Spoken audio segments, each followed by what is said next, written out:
Oh, hey, good morning, good afternoon, everybody, depending on which part of this beautiful country that you're in. Welcome to Rebel Roundup. It's our weekly show that just does just that. It rounds up the week's news. I'm your host, Sheila Gunn-Reid. This used to be a daily show, but there is just too much news out in the world to take our team of journalists off the street and dedicate them to sitting in a chair for an hour plus. So I work from a home studio. You're getting me for the next hour. We're going to talk about the news as it happens. Some of this stuff I have not seen yet, so I might be reacting to it cold with you. So that's going to be fun. We're going to talk about how the polling numbers are shaking out for Justin Trudeau and what is causing the shift. And we're going to talk about the dangerous anti-Semitic protests that are still ongoing on cities, streets, and campuses all across this country. We've got some footage to show you about what happened to one of our beloved Rebel News journalists. But before we get into all that, I'm going to tell you the rules of the game, how you can get involved, how you can help us here at Rebel News, and how you can have your say. So we are streaming on YouTube and also on Rumble and on, oh boy, on Odyssey. Thank you. I nearly forgot. It's been a long week. So if you are watching us on YouTube, thank you for being there. There are 1.6 million sets of eyeballs there, and we don't want to abandon you, but I just want to remind you that YouTube is a censorship platform, and the news you get on YouTube is either censored by the machine or self-censored so that you can remain on the platform. So if you want the full uncensored version of what's happening in the world, might I suggest you go over to Rumble and Odyssey. And the great thing about Rumble and Odyssey is that A, they don't care what your opinion is. They just think you're free to have it, which is exactly how you want a social media platform pretending to be the digital public space should be. And I say pretending when I'm referring to the likes of YouTube. So on Rumble and Odyssey, not only can you have your say, you can do something a little bit extra if you'd like. You can support the work that we do here at Rebel News completely willingly because we are completely demonetized on YouTube. And we'll never take a penny from Justin Trudeau. So if you'd like to have your say, get involved and take the show in maybe your own direction. Maybe you want to pick my brain about an issue. You can leave a paid chat on Rumble or on Odyssey. Rumble, it's called a Rumble rant. Odyssey, it's called a hyper chat. If it's over the $5 US minimum, I'm hereby obligating myself to read it live on air. If it's less than that, don't let that be the bar for entry. We frequently read chats that come in under the $5 US minimum. We read free chats from time to time too. So if you want to support us, you want to have your say, get on Rumble, get on Odyssey, leave us a paid chat, and who knows? Might just have it read on air. Okay, so that's all of that. I want to show you what is ongoing at these anti-Semitic squats. I've been calling them Hitler's hobos, and the more I see of them, the more I think that moniker is correct. At campuses all across the country, they are calling for divestment of the universities from anything to do with Israel. But then they're chanting, so they're saying it's anti-Zionism, but then they're telling Jews to go back to Europe. They're not anti-Semitic. They're not they claim they're anti-Jew, or they claim they're anti-Israel, but they're pretty clearly anti-Jew. As you'll see here, you know, they're harassing Jewish students, harassing Jewish professors. And in Alberta, to our credit, we cleaned up these hobos as fast as they set their tents up. So last week, when they decided they were going to get on the bandwagon down there at the University of Calgary, I think they sort of set up their tents early in the morning. By noon, the police had been called by the university, and then by the evening, we had cops just flinging tents and chasing these people off the grass. And I should note, for people who are saying these guys are peaceful, they definitely weren't. They were throwing firecrackers at the cops. And then once their little hobo squat was all cleaned up, as they tend to do with these hobo squats, they found weapons, they found needles, axes, all kinds of stuff. So they're not peaceful. They're not. And then so subsequent to that, they just try their hand at illegal camping at the University of Alberta, and that lasted about a day and a half. And the cops came in and got rid of them there. So things can be done about these people if there's political will. In Alberta, there is. Not in the rest of the country. I mean, we're into weeks and weeks and weeks of this stuff at McGill. They're ruining the grass. They're set to ruin convocation ceremonies. But University of Toronto, Oshawa, same thing. And the University of Quebec in Montreal also, which takes us to our story. So we've had our journalists covering this. Robert's been out there. Alexa's been out there. David's been out there. They clean them up too fast in Alberta for me to get out there. Thank God. But Alexa's really been doing some great work. And so I want to show you what happened to Alexa, because this is, while they say this is about Israel, we know it's your run-of-the-mill Jew hate, but also now, as with left-wing causes, it becomes a broader, all-encompassing thing, advocating for communism, decolonization, whatever that means. And of course, now we get Antifa showing up. So we've got Antifa and their umbrellas. I should tell you, friends, if you see a left-wing protest and they've got an army of umbrellas, go the other way, because Antifa is about to beat somebody up. So Alexa and her cameraman, Guillaume, we know them, we love them. They put themselves in harm's way, which is not something I ever would ask them or want them to do. It's just the nature of their job. They went to cover this protest. They don't go looking for conflict. Sometimes conflict finds them, and they had their equipment destroyed. Let me show you.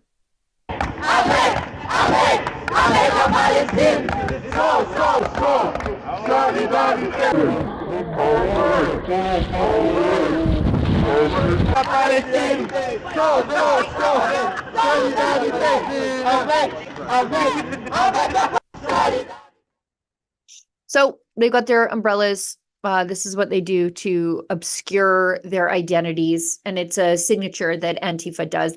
Anytime you see Antifa, Portland, Seattle, Montreal, this is what they have. And they ran up to Alexa and Guillaume and destroyed their equipment.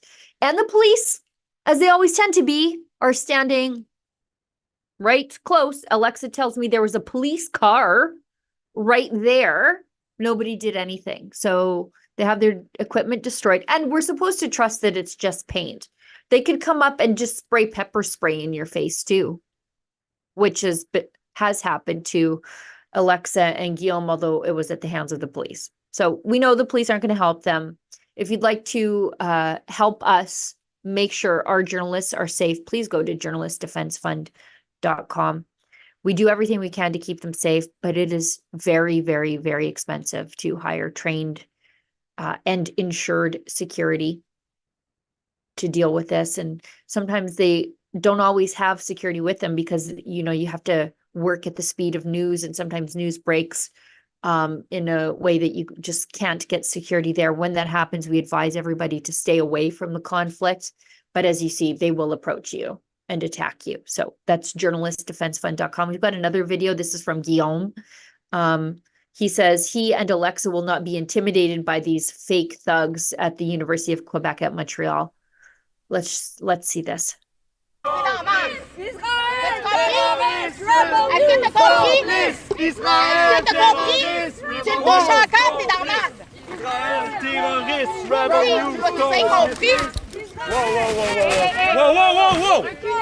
Reculez! Tu me touches encore, tu vas voir ça à la police. Tu m'as-tu compris? Fascistes! Sionistes! C'est vous les terroristes! C'est pas quelqu'un qui me touche! Sionistes! C'est vous les terroristes! Bloquez l'accès! So you see there, they know Alexa. They're chanting rebel news at her. I don't know the rest because I don't speak French. It's not a useful language out here in the West. But they know her. And that is going to make her working on the streets of Quebec and ultimately across this country very, very dangerous for her. And I want her to be able to do her job. We know Alexa, she's fearless. We know Guillaume, that they won't be bullied by these people. But I want to make sure that they're protected. I don't want to have to call Alexa's mom and say she's been hurt the way I have to frequently call David Menzies' wife and say that he's been arrested. I really don't want that. Not only do I not want that for Alexa, but I don't want it for the rest of our staff. I don't want to have to call Drea or Tamara's husbands and say that they've been hurt while they're trying to do their job. And the reason our people have a target on their back is because they do tell you the other side of the story. There's a reason nobody attacks CBC, right? They might get a mean tweet here and there and then boo-hoo about it for a week. But CBC could walk into the middle of this protest and no one would bother them. Why? Because CBC is sympathetic to their cause. CBC will not ask them tough questions. CBC will act as press secretaries for them and repeat their allegations verbatim as though that were the gospel truth. But Alexa and Guillaume are skeptics of their nonsense. They will show the hate and the violence for what it is. And for that, they have a target on their back. And it makes me deeply worried for them. And I'm sure it makes you deeply worried too. And again, if you'd like to chip in to offset their security costs so that we can do our best to keep them safe, when it has never been more dangerous to be an independent journalist who just wants to show the public the truth, please consider making a donation at journalistdefensefund.com. I want to show you why they go after Alexa. It's this video here, one of many. Earlier in the week, she showed these people for exactly what they are. Oh, they say they're just anti-Zionism. They don't want the state of Israel, I don't know, defending itself or whatever. But Alexa showed them for the anti-Semitic bigots that they absolutely are. So let's show this. Alexa reporting in front of a pro-Hamas crowd, and pay attention to what they're chanting here. Have the Montreal police right there, and what just happened is like I was just standing in front and I was just filming. You see, like they want to block me to go a little bit further. They are stopping me to do my freedom of the press. So I was there, I was filming anti-Semitic slogan. They were chanting to the Israeli, they were chanting them to go back to Europe. And go back to Europe. They claim that they're indigenous, but they all came from Europe. Leave Palestine alone. Leave Palestine alone. Leave Palestine alone. And go back to Europe. When most of them are Canadian citizens. And you know what? I filmed them saying that. I want to expose them, and they saw that. They started to chant against Rebel News. And they were passing through the fence to come toward us, to block our camera. Hey, Rebel News, we know you're a liar too. Hey, move away, Rebel News. Get out of here, Rebel News. Stop recording. Stop recording, you liar. Stop recording, you liar. Back up. Back up. Fake news. We don't deal with fake news over here. We don't deal with fake news. Hey, she's harassing us. They're harassing us. Shame on you. Shame on you. Shame on you. Shame on you! Shame on you! Shame on you! Shame on you! Shame on you! Shame on you! Shame on you! Shame on you! Shame on you! Shame on you! Shame on you! God! And you know what the police did? No! They not only asked them to go back inside of the square, like the perimeter, but they push us away. They ask us to go all the way down to the corner of the street where I cannot do my job as a journalist. So you see, now they are blocking us instead of doing something and asking them to not to come toward us, to harass us and to threatening us. So this is just hilarious. Anyway, this is ridiculous. So you see, like I had no problem on the side of the Israelis, so I can show you the other side of the street. It's pretty peaceful. They are celebrating their Independence Day today. But we have this counter-protester that are chanting anti-Semitic slogan. But can you not touch me, please? Can you touch? I have the freedom to do whatever I want. This is public space. I was doing my job. You have no. Hey, you just did that. I felt you, huh? You freaking hit me in my back when you passed. Coward! Wow, he hit me on my back passing by. You see how the Montreal police is acting with us? This is ridiculous. So that is why Alexa is a target, because she shows these anti-Semitic yahoos telling Jews to go back to Europe. These are Canadian citizens, many of them born, raised in Canada, just like the rest of us. And they're being told that not only are they not welcome in Israel, I guess they're not welcome in Canada by these lunatics who are harassing and intimidating our journalists, bullying them, intimidating them, calling them out on a megaphone. What is that designed to do? Except to put a target on their back. And what did the police in Montreal do? Who have had several run-ins with us before. They are telling Alexa to move along.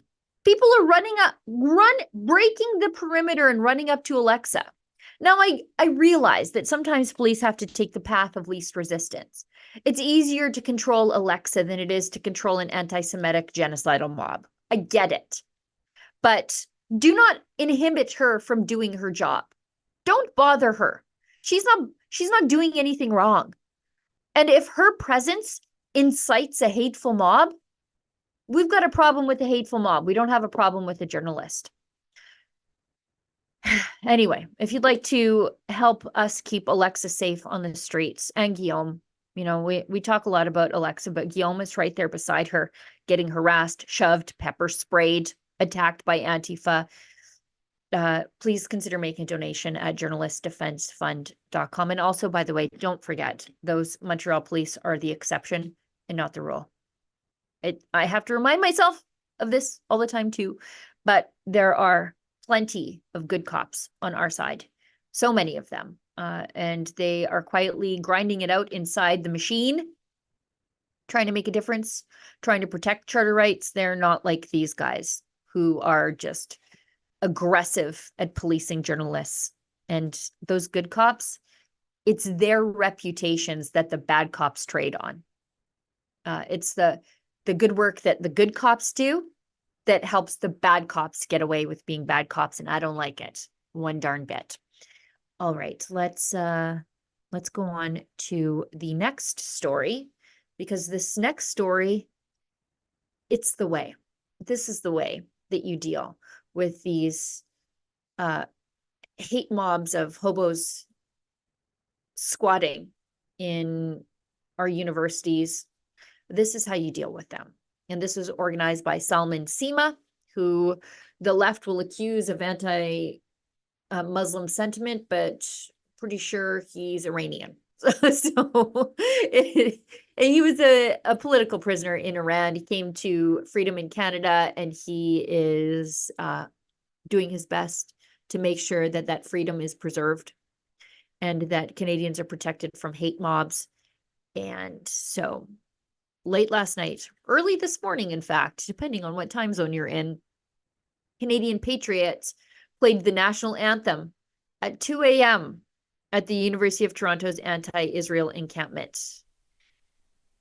So let's show this. This is taken by our friend Efron Monsanto.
You know, as they say, the devil hates Latin. And I feel like it's probably the same feeling for radical leftists to see patriotic Canadians waving the Canadian flag. We know that the left thinks the Canadian flag is now a symbol of white supremacism. We saw that nonsense regurgitated over and over again by the Toronto Star after the Freedom Convoy, because people they politically disagreed with had the audacity to wave the same flag as them. So that must have been awfully triggering for these hobos to see these proud Canadians playing their anthem, albeit it was the new anthem. That's my one criticism there. And waving Canadian flags. I'm actually surprised to learn that there were people in that encampment after dark. I don't know. I'm dating myself here, but I remember during the Occupy Wall Street protest, I want to say that was like 2012-ish. The protesters largely went home at night because they weren't really into camping, if you could believe that. So I think even the Sun News did some coverage of that. David Menzies actually went to that encampment after dark and found out that, yeah, like literally nobody was there. So I'm surprised to learn that these guys, at least a few of them, were there at night. So who knew? You learn something new every day. So let's get, then again, that's our friend Salman Sima. He spoke at our Rebel News live event. I think we're gonna, if we haven't already put his full speech up, I recommend that you watch it. There's a man who just deeply loves this country. He had his arm broken by pro-Hamas radicals. He was at the Freedom Convoy. Man, just I hope you all find someone to love you as much as Salman Sima loves Canada. All right, so let's go on to the next video. We've got our Lincoln J in Charlottetown, PEI. Why? Why is Lincoln in Charlottetown? Well, foreign workers are protesting. According to this Rebel News article, we've seen reports of hundreds of foreign migrant workers staging protests and even threatening a hunger strike. So what's going on? Well, we sent Lincoln there to find out. What promises were made to them to lure them to Canada? Who got rich off their backs?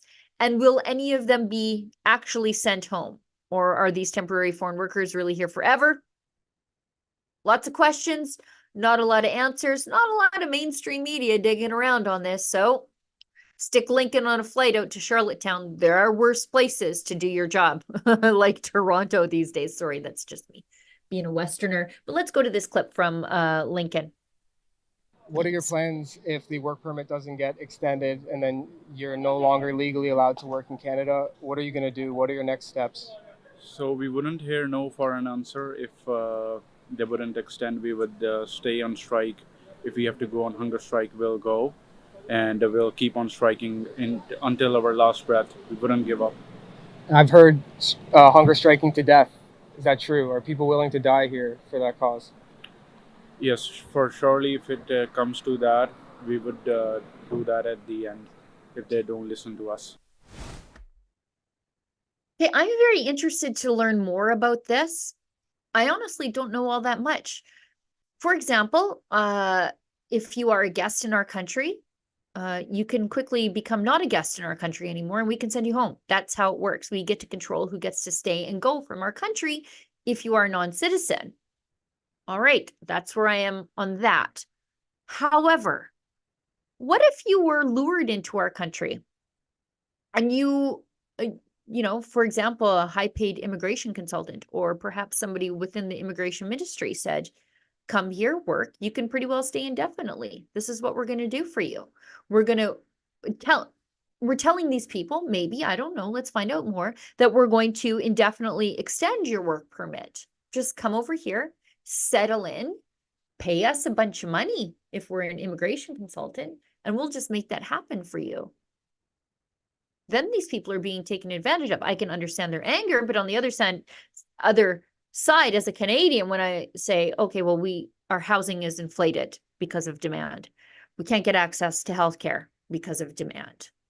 We've got inflation, a whole host of issues related to out of control immigration that includes temporary foreign workers because they have to live somewhere. They have to use our healthcare system.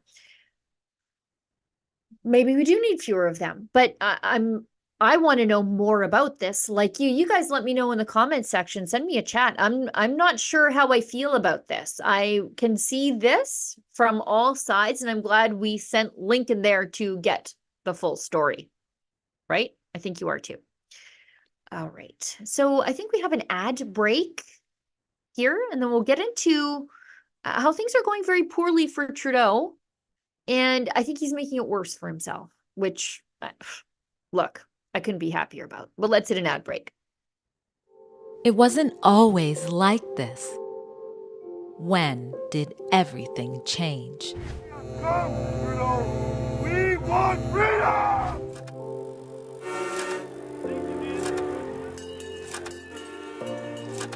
I have a valid court order here today to vacate everyone from the building.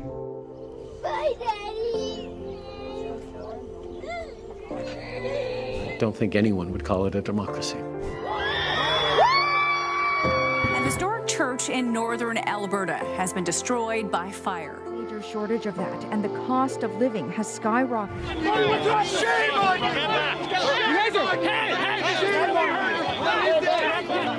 you! Is anyone going to push back? There are rebels among us, strong and free, rejecting the new normal, unwilling to be silenced. So what is a rebel? A journalist. A farmer. A hunter. A father. A mother. A student. A real female athlete. A patriot. Bold, fearless, and unconventional. Rebels rise up. Small fringe minority.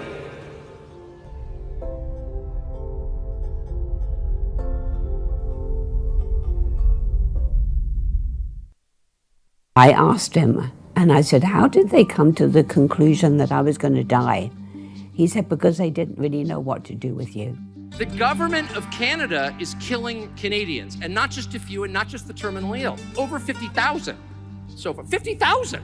They essentially evicted us from our buildings because we would not participate in this government euthanasia program. Well, there is a startling new development in the ongoing controversy around veterans being offered medical assistance in dying. Instead of help, are you familiar with our MAID program? They said, well, it's better than blowing your brains out against the wall. Canadians are expecting us to get the job done. Fraser Health is refusing to give information, and because of that, the police investigation had to close. Therefore, Fraser Health is covering information up. And we know for a fact that our people in power do not take responsibility for anything. Right. So it's a financial save, a lack of responsibility, and then it's completely easy to just offer it to vulnerable individuals, and then they're going to take it. Personal freedoms are sacrificed, access denied, suffering ignored, and then foisted upon the families, all in the name of expediency. These are the stories of the families left behind, of the susceptible, the manipulated, and the endangered, and the people desperately fighting to save them. This is MAID, the dark side of Canadian compassion.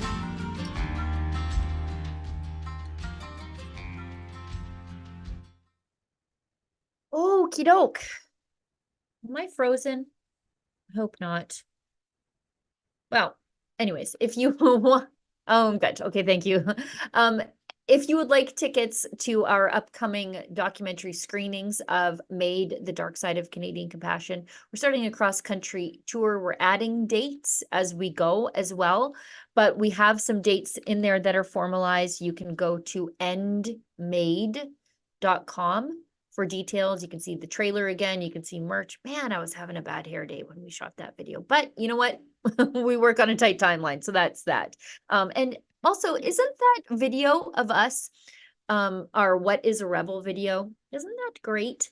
Really, like, it's really moving. It's really proud. You forget what it means to be someone who is against the or like against the accepted narrative these days. And it is all just severely normal people, like moms, farmers, hunters, people who wave a Canadian flag. You are all rebelling That's the state of Justin Trudeau's Canada. If you are someone who believes that maybe we shouldn't be euthanizing the elderly, the sick, the inconvenient, or for that matter, the eccentric and sad, you are now a rebel. So welcome, rebels.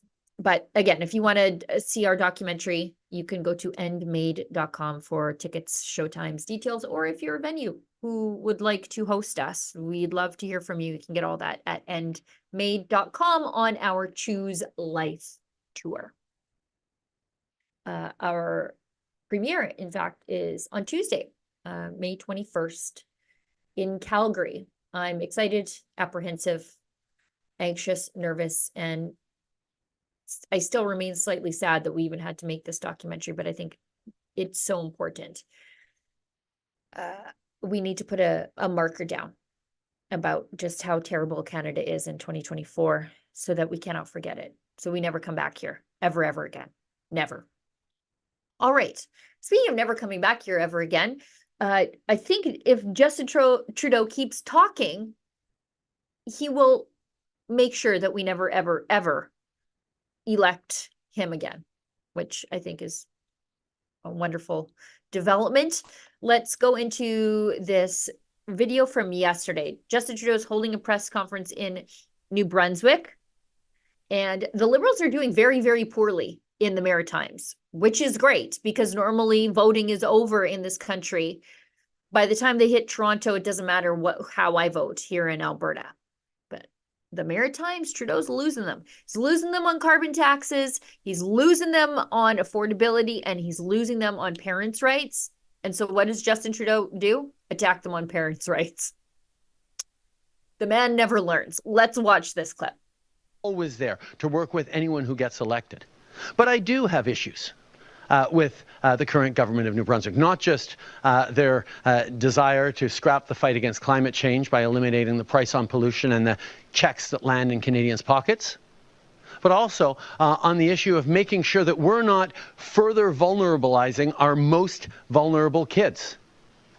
I trust parents, I trust schools, and I don't think we should be trying to score political points off of kids who are incredibly vulnerable, who shouldn't be targeted by political parties wanting to get elected or re-elected. And that goes right across the country. I also will continue to stand against Blaine Higgs' government for not respecting women's rights to choose. It is on the government of New Brunswick to demonstrate that they are going to be there to protect women's rights right across the province. The shutting down of health and reproductive services offered by Clinic 554, the unwillingness to engage in allowing women to actually choose what happens to their future and their bodies is a disgrace. And I will continue to call out the government of New Brunswick and any conservative leader across the country who continues to go after women's rights. Indeed, we're seeing what happened in the United States with the reversal of Roe versus Wade. Well, Roe versus Wade happened 15 years before anything happened in Canada in terms of the Supreme Court decision. So we know that it's not that Roe versus Wade couldn't happen in Canada.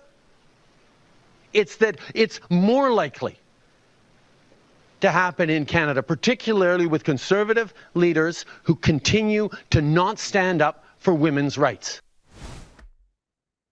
You know, my friend Lise Merle said to me the other day, never trust a man who wants you to be less fertile.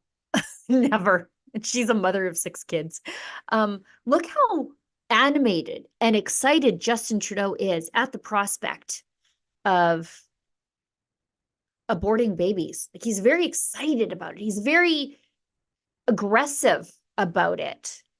Usually he's disappointed and he laments everybody for disagreeing with him, and he's sort of scolding and somber, but he gets really worked up at the prospect of fewer babies being born alive in New Brunswick.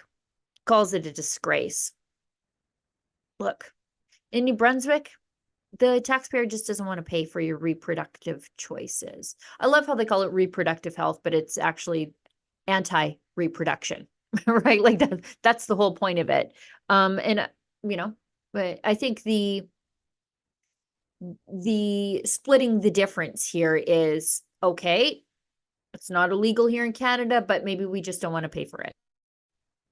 That's probably the most a reasonable way to do it if you are trying to make everybody less angry with you but not happy. You know what I mean? Which is sort of the sweet spot if you're a politician. Blaine Higgs is popular. He has the support of the electorate there, and he has taken a strong stance on parental rights, as in you don't get to indoctrinate kids in the classroom with your transgender sexual ideology nonsense. Just don't talk to my kids about it.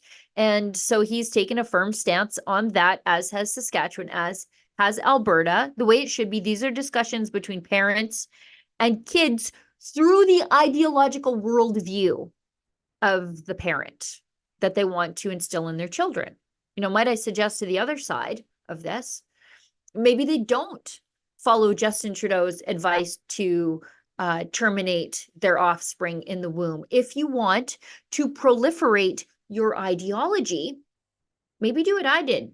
Had 3 kids that you could talk to about life every single day. Do what my friend Lise Merle did. Have 6 of them. Then you have an army of 6 people with your worldview out there. No, the left, because they're self-sterilizing weirdos who see children as a plague upon the face of the earth and as just little like little carbon budgets running around. So they have to, like zombies, bite your kids to infect them with their ideology because they don't have any of their own. So you know what? Maybe don't listen to Justin Trudeau, lefties. Have your own kids. Raise your own kids. Pay for your own kids. Then you can teach them whatever the heck you feel like. Right? Let's split the difference there too. I'll teach my kids what I want. You teach your kids what you want. And leave the education system to teach math and science and grammar, if you don't mind. However, Justin Trudeau, he keeps attacking social conservatives. And it's not even about social conservatives anymore. It's just about people who want to live their lives unmolested by the state and hold a different worldview than Justin Trudeau. He's basically making it illegal to disagree with him at this point in Canada with all of his censorship legislation. If you believe that life begins at conception or ends at natural death, or maybe you just think that maybe we don't need to be talking to little kids about these things outside of their parents' wishes, well, then you are, as Justin Trudeau calls it, a disgrace. Let's see what the voters have to say about Justin Trudeau attacking religious people and social conservatives and people who just think that it is their job to teach their kids about life and not some blue-haired childless marm. Polling Canada. This week's Nanos Research poll modeled Conservatives, if the election were held today, 212 seats out of 338. They're up 93. Conservatives down 102. The Bloc up 48, the NDP down 2. The more progressive you get, the worse you do. The tide is turning. These people have overplayed their hand. And I just can't get enough of it. I hope they never shut up. I hope Justin Trudeau goes to Saskatchewan now and holds a similar press conference. I do. I really do. I hope he comes to Alberta and does it again. Hold a press conference, attack us on parental rights, attack religious people and social conservatives. Why? Because Justin Trudeau is too stupid to realize that it is not just evangelical Christians and prickly Catholics like me who don't like him telling us how to raise our children and to have fewer children. It's new Canadians, people he's traditionally relied on to vote for him. So actually, I hope he goes to Toronto and makes the same speech, because Toronto is Canada's most diverse city. Lots of minorities there. And minorities, especially new Canadians, you better believe they're social conservatives. And so you don't even have to do these speeches attacking the religious people in places that already vote conservative. We're not going to vote for Justin Trudeau anyway. Go to Surrey and say this stuff, Justin Trudeau. Go to Burnaby and say it. See where that gets you, big guy. Let's keep going. British Columbia polling. As I was saying, go to Surrey and say this stuff, Justin Trudeau. I can't wait. British Columbia polling, Conservatives, 38%. That's up 36 seats. NDP, 37%, down 11. The BC United, so that's like so these are the provincial numbers, just so you know. So BC United, they're at 13%. So Conservatives surging. Why? The appeal with New Canadians. Polling Canada, Pierre Poilievre's net favorables among all, down 12. Evangelical Christians, up 46. Hindus, up 15. Why? They don't like indoctrination of their kids any more than I do. Justin Trudeau's net favorables among all. This is, sorry. Let's go to Justin Trudeau's net favorables among all. Sorry. I know I'm going through these fast. Down 37%. Among Muslims, down 18. Among atheists, down 27. Jews, 28%. That number still seems a little high for me. Sikhs, down 37. Religious unaffiliated, 37%. Catholics, my people, down 37. Mainline Protestants, down 40. Hindus, down 42%. Evangelical Christians, down 69%. That's Angus Reid polling. I'm just going to keep going here. We had some more, and it showed, maybe it's back a little. It shows that there's a shift, a major shift. Okay, let's go down. It's May 16th, Polling Canada again. Vote intention among Catholics, because Justin Trudeau can't shut up about how we believe, if we believe that life begins at conception, we're disgraces. Vote intention among Catholics, 45% to the Conservatives. Liberals are about half that at 24%. Vote intention among Hindus. So New Canadians. Justin Trudeau thinks that he can rely on them. New Canadians, Hindus, and, you know, parts of the lower BC mainland, 53% to the Conservatives. Then we've got vote intention among Sikhs, 54% to the Conservatives. Atheists tend to vote for the NDP, shocking nobody. The godless people voting for the godless commies. Okay, that makes sense. Vote intention among the Jews, 42% for the Conservatives. Among Muslims, NDP Conservatives at 15%. Evangelicals, 3/4 of them vote Conservative. That's no surprise there. So all this is to say that Justin Trudeau, I hope he never shuts up attacking people for their traditional religious worldview, because it is alienating him from voters he thought he could traditionally rely on. So keep talking.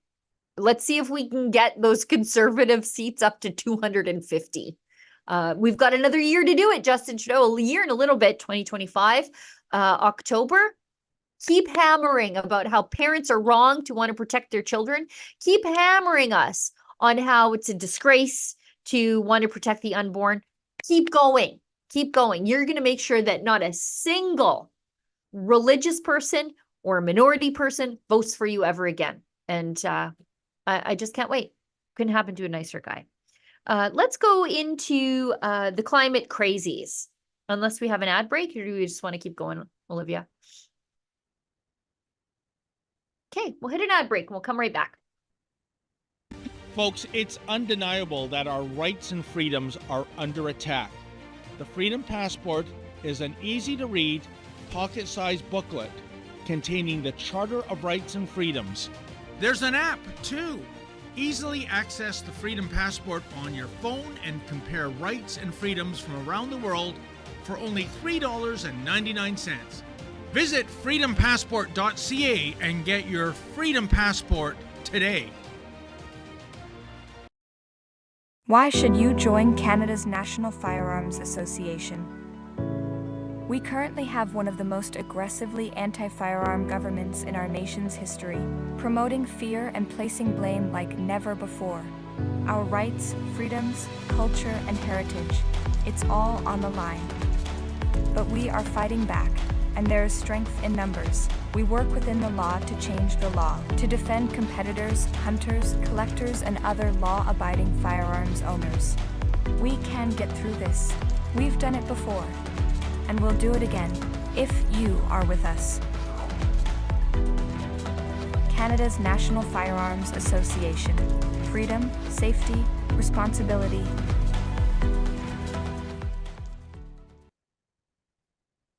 It's a great little ad from our friends at the National Firearms Association. It makes me feel very patriotic, as opposed to how the Liberals treat firearms owners like we're the problem in the progressive run big cities of this country. Before we move on to the official things we had listed under climate crazies in my show notes, Olivia, I'm going to put you on the spot a little bit. I want to pull up, you can go on my Twitter account. I tweeted it out the other day. It's from Charlie Angus, the perennial climate crazy NDPer from Ontario. God, that guy's been around forever. I cannot remember a time when he wasn't an MP, but I also cannot remember a time where he wasn't being just an extremist radical on so many issues, although like his own constituents are really pushing back at him on the issue of firearms rights. He's kind of breaking ranks with the party on that. So there's, I guess, some sanity still inside Charlie Angus, although he's not exhibiting it lately. Charlie Angus tweeted out the other day in response to the forest fires that are coming towards Fort McMurray again. So I think it was 2016, a third of the city of Fort McMurray, a major municipality in Alberta, you know and love it from being the heart of the oil sands. A third of the town burned down, and including my friend Robbie Picard's house. And owing to the safety training required of oil field workers, everybody made it out of the town safely. There was a fatality related to a traffic accident on Highway 63 after the evacuation, but everybody got out safely. Like, think about that. Evacuating an entire community within hours and everybody gets out okay because everybody is safety trained there. Everybody knows how to evacuate.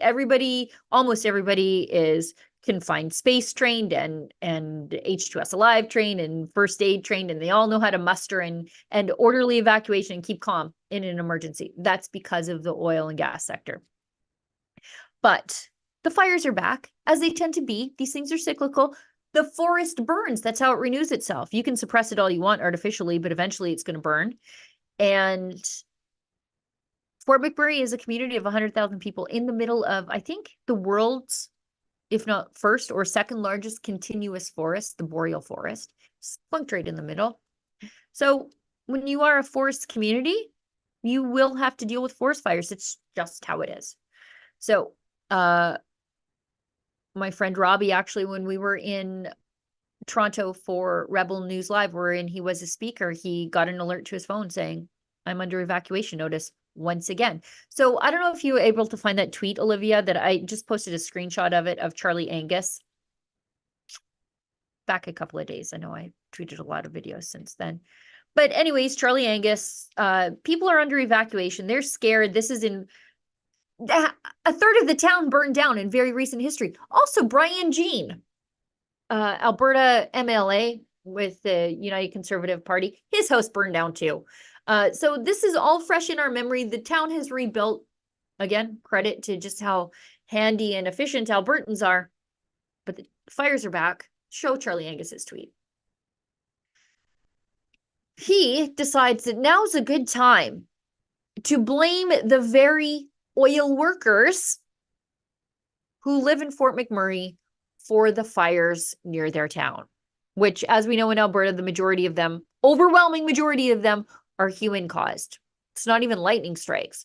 So he says Exxon knew in the 1980s, Imperial Oil knew in the 1980s, Shell knew in the 1980s. So, major employers in the region. Their reports predicted the climate catastrophe that is upending life today. They just never bothered to tell the people in Fort McMurray who are living with the consequences of peak CO2. We're not even close to peak CO2. The people in Fort McMurray work for the oil industry, and he also spelt the name Fort McMurray wrong. So at least if you're going to use the fears of the people who are dealing with this yet again to push your nonsensical climate agenda, you ghoul, at least spell their town right when you pretend to give a crap about it, which you obviously don't. Only insofar as you use it to push your agenda. Charlie Angus. Just a terrible human being on display there. Just awful. The good news is they got rain there yesterday and I think again today. So our firefighters are getting ahead of the fires. And I saw a lot of oil industry companies, especially the heavy haul truckers that move drilling rigs and stuff. They are moving, or they had been moving, the evil oil patch. They were moving camp shacks up to Fort McMurray to help house the firefighters who are coming in. So I didn't see a lot of hippie NDP tree planters doing that kind of work. It will be the oil industry and their expertise, which saves lives in Fort McMurray. And it will be the expertise and ingenuity of blue-collar people who will rebuild the town, which doesn't seem to be the case right now. And it is always the other side who are just like, they're cheering for the destruction of a place like Fort McMurray because it helps them say, see. Awful people. Okay, let's speaking of awful people, let's go into this video of Trudeau. People asked him, a journalist asked him, I believe it was, what he thinks about the growing calls for him to step down. Although I think it's a little bit too late for that. They're going to ride this horse right to the bottom of the cliff. And so he just pivots to the one thing he knows to pivot to, and that's the climate scare. I want to ask you about leadership. Polls have put you 20 points behind the Conservatives, and it doesn't seem to be getting better despite your recent communications push from your budget. The public appears to have an overwhelmingly negative view of you personally, and you seem to have lost control of the conversation on some of the key issues that Canadians care about. I think the public might be looking at you and your position right now and thinking, for the good of the Liberal Party, why is he staying on? Thank you for your concern, Laura.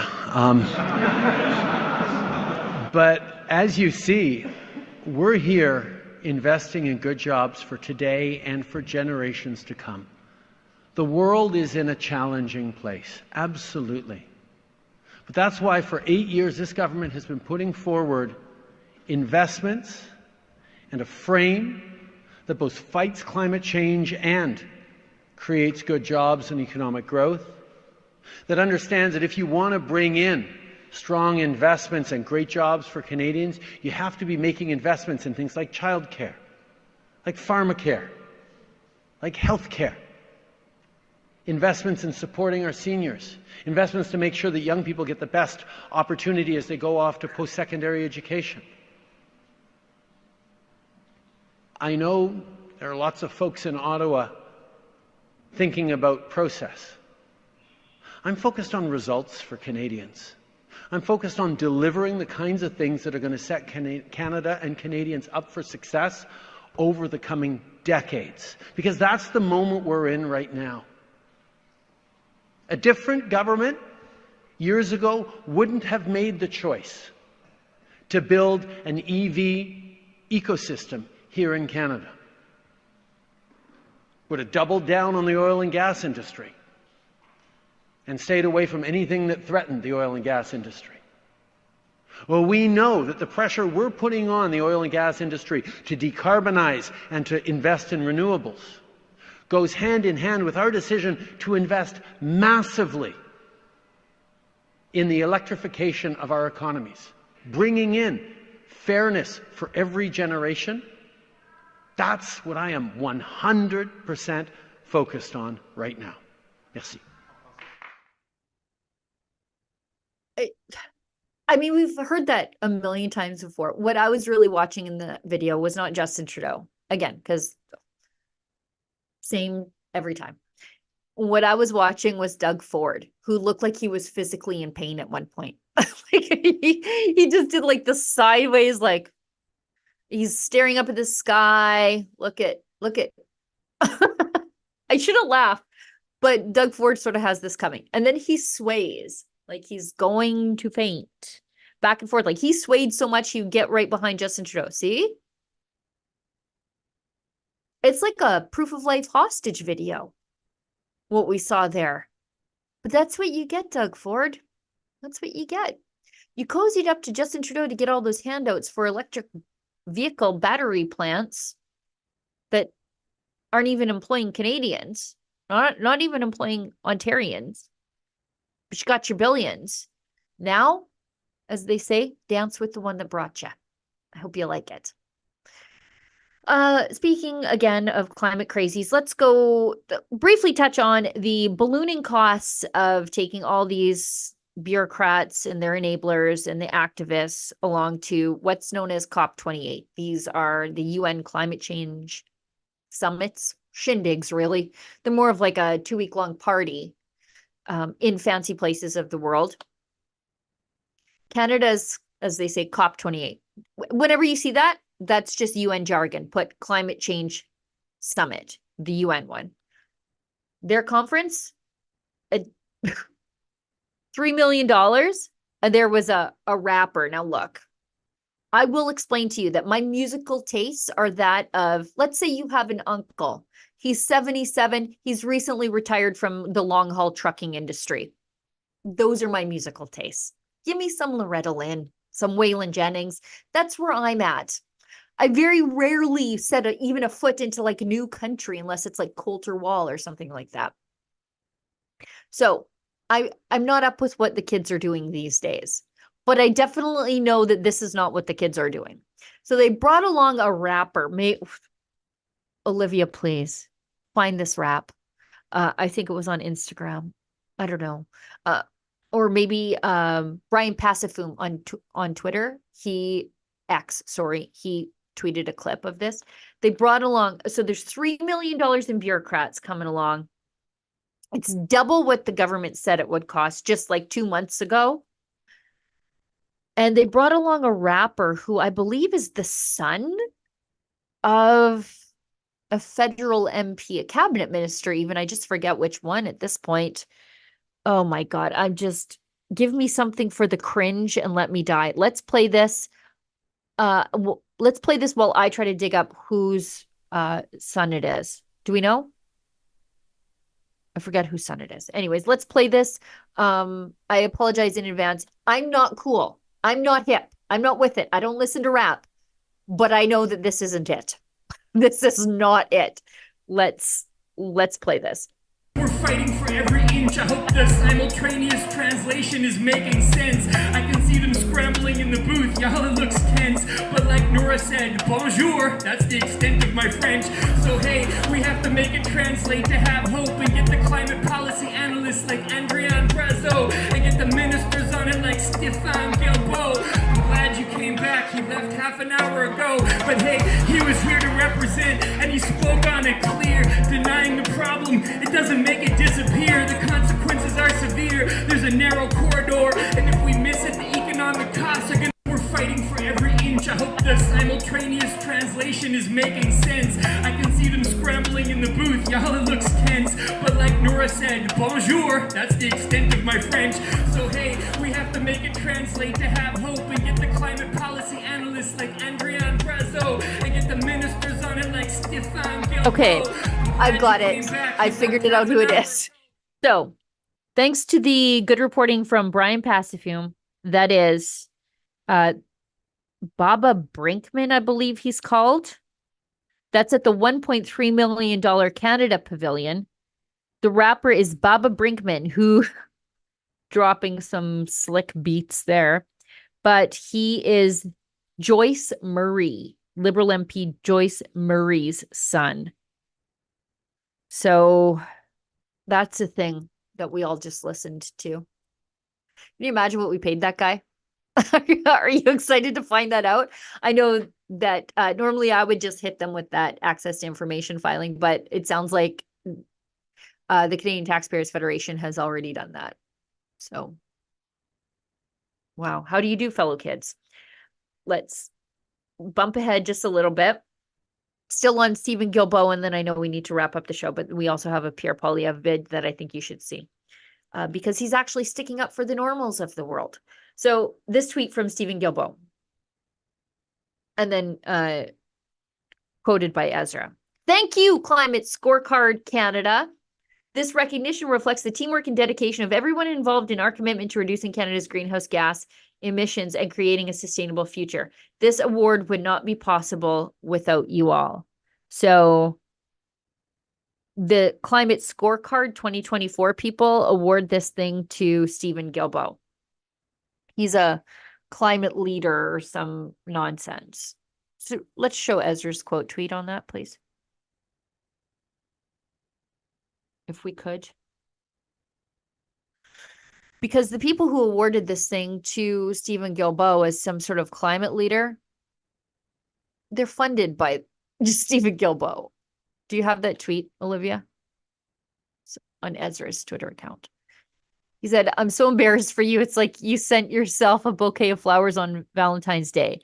The Canada manager for Climate Scorecard is Diane Zoller, and you paid $25,000 to her NGO. If you pay me $25,000, I'll give you a $1 certificate too, you moron. You know what? I'll do it for $12,500. I'll undercut Ezra by half. And I'll even frame it. How's that? Actually, no.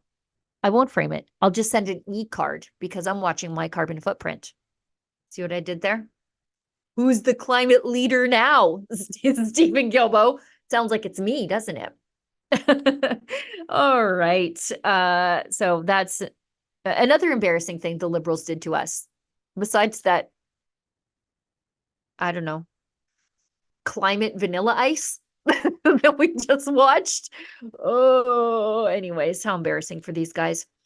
One more video from Pierre Poilievre. He is pushing back on green energy extremists who call regular Canadians like me climate criminals, and we're the arsonists burning everybody down. Please play. We live in a time where the expression climate criminal is used to make the folks driving their big trucks and cars behind you feel guilty and feel responsible for destroying the planet. What do you have to say to average Canadians who have to drive their cars, they have to drive their trucks, or, God forbid, work in the extractive industries such as fossil fuel and mining? Well, I think people who use that kind of incendiary language are just trying to intimidate taxpayers into taking more of their money. You know, we see this kind of really radical, extreme, and wacko language from the Trudeau Liberals, where they attack people for driving automobiles. They say they want to ban roads. Catherine McKenna, I think, said that anyone who's against her carbon tax is an arsonist.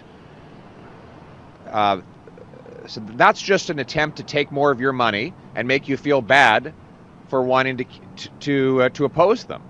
And quite frankly, the people you see driving up these streets in pickup trucks, these are the plumbers that are clearing the pipes when your bathroom breaks at home. These are the people that are building the homes that you hope to live in one day.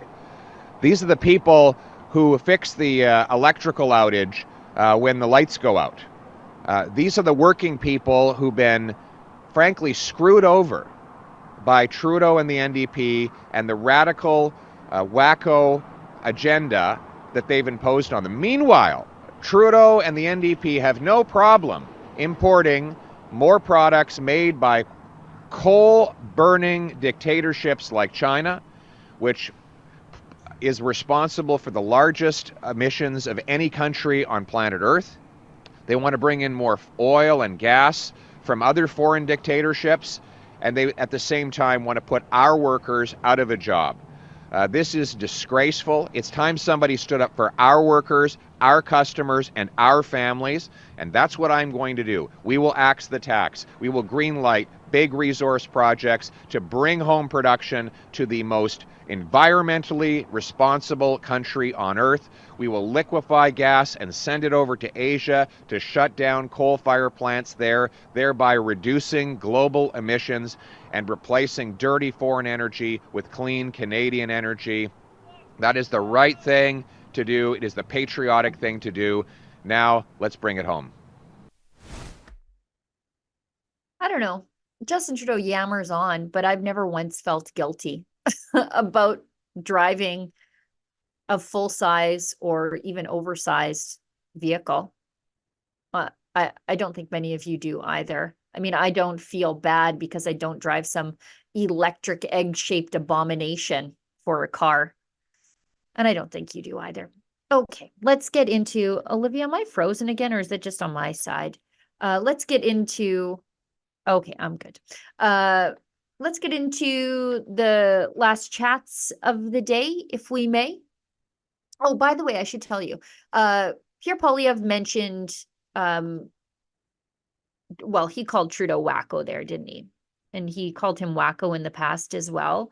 And I want to tell you, if you want to wear your feelings about Justin Trudeau on your body, might I suggest you go over to rebelnewsstore.com. We've got a fun new shirt in there, and it is Trudeau is wacko, and it's like got a stamp on it.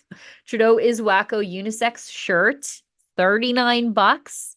Proceeds go to support the very important journalism that we do here at Rebel News, while allowing you to express your dislike for Justin Trudeau on your body, and for you to say the thing the Liberals don't want you to say. They kicked Pierre Poilievre out of the House of Commons for saying that Trudeau's policies are wacko, and indeed they are. So you can get that shirt. It's at rebelnewsstore.com. But also this great shirt that I'm wearing, Girls Just Want to Have Guns, that's over there too. Whatever your issue with Trudeau's government is, there's a shirt for you over there. And in different styles. Not all just t-shirts, not all just hoodies, there's crew neck sweatshirts too as well. So you love guns, stuff over there. You're a farmer, stuff over there. Hate the carbon tax, want to sell the CBC, want to annoy a Liberal by saying Trudeau is a wacko. We've got something for you at rebelnewsstore.com. Okay, let's get into the chats because we've got a few and I appreciate every single one of them. We've got one from Satican. Did I say that right? Maybe not, probably not. $5. Dangerous lunatics. I think that's how I referred to the Hamas protesters. They need to be escorted out of Canada. Here's the thing. Many of them are just regular old Canadians who happen to be wrong and apologists for terror. All right, that's fine. This is what it means to live in a pluralistic society where we all get to hold differing viewpoints, as long as we express them in a legal way and not illegally camping on a university campus. All right, you get to be wrong in Canada. It's the people who are not Canadian citizens who are out there breaking the law and apologizing for known terrorist organizations like Hamas. You know what? You can go back where you came from then. You are a non-citizen. Maybe you're here on a work permit. Maybe you're here on a student visa. All right. You don't like us? There are plenty of places in this world that you can support Hamas. You don't get to, look, as they say in the bar, you don't have to go home, but you can't stay here. Okay. Out you go. That's why we have a petition at deporthamas.com. So sign our petition calling on the federal government to actually do something about these foreign agents or foreign supporters of a known terrorist organization who are currently advocating genocide in our streets. Deport Hamas. All right. Ryerson Gary gives us $5. I don't know what happened to you, Ryerson Gary. I hope it was nothing bad. $5. When you are an 84-year-old widower attending a weekend event and get felt up or frisked, oh, okay, by an attractive and personable lady, you know you're in for a good one. Kudos to yourselves and Rumble. Okay. I was worried that somebody actually got handsy with you. at the Rebel News live event or the Rumble live event that was co-hosted in conjunction with us here at Rebel News, we had to have very intense security, and more of it than we needed, because we were involved in a shakedown with the federal government, who imposed strict security requirements on us last minute, hoping that we would not be able to meet those requirements and thus cancel the event. Well, it didn't work. And because of that, our friend Gary got frisked at the door. I'm glad, though, that the security, and, you know, to their credit, the security, a lot of them didn't really understand why they were there either. But we did have a great event, and people were very understanding of the increased presence of security, especially when we informed them that we didn't want it to be that way. It didn't have to be that way.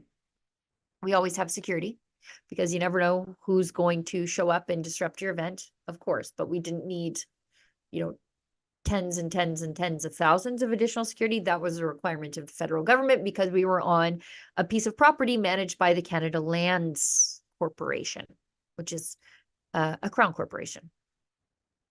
And we were denounced by Yara Sachs. So I think you could draw a straight line from the security demands and the fact that it was in Yara Sachs's riding. Don't you think? All right, JCMN84, $100. $100, holy heck. Well, thank you so much. I'm sorry I made you wait till 12 minutes past the top of the hour to read this. BC upholds Bonnie Henry's vax mandate for healthcare workers except for fully remote workers. No mainstream media reporting vax mandate does not require any boosters, just primary series 2021 to work. Oh, I didn't know that, but Drea Humphrey, our BC journalist, has been following this so very, very closely. She has very close connections with people in the healthcare industry in BC who lost their jobs because they stood up for medical freedom, but also for those who were following the medical advice of their doctors, who in some instances said, you probably shouldn't get this vaccine. It might exacerbate existing conditions. Those people also got fired too for following medical advice. And Drea Humphrey's been doing some great work on this. Somebody within our company writes, I like how Trudeau pretends that pregnancy just happens to a woman. Like you're walking around one day and then, oops, bad luck strikes and you're pregnant. It's just an accident. Like, no, nobody did anything to make it happen. It's just like the stork showed up and dropped a baby in your arms.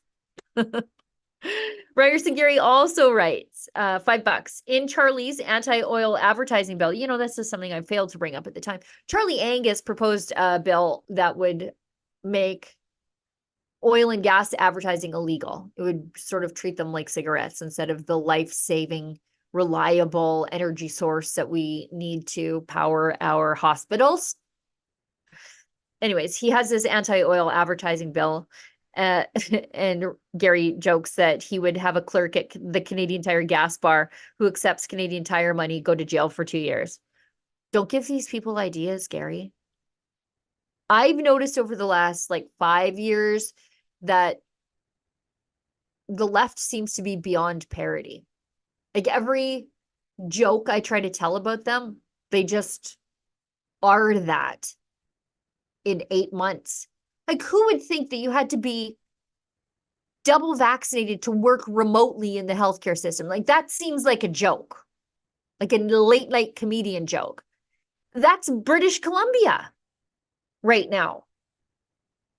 So please, Gary, keep your jokes to yourself. Because Charlie Angus will listen. Don't listen. And then what? Then what happens?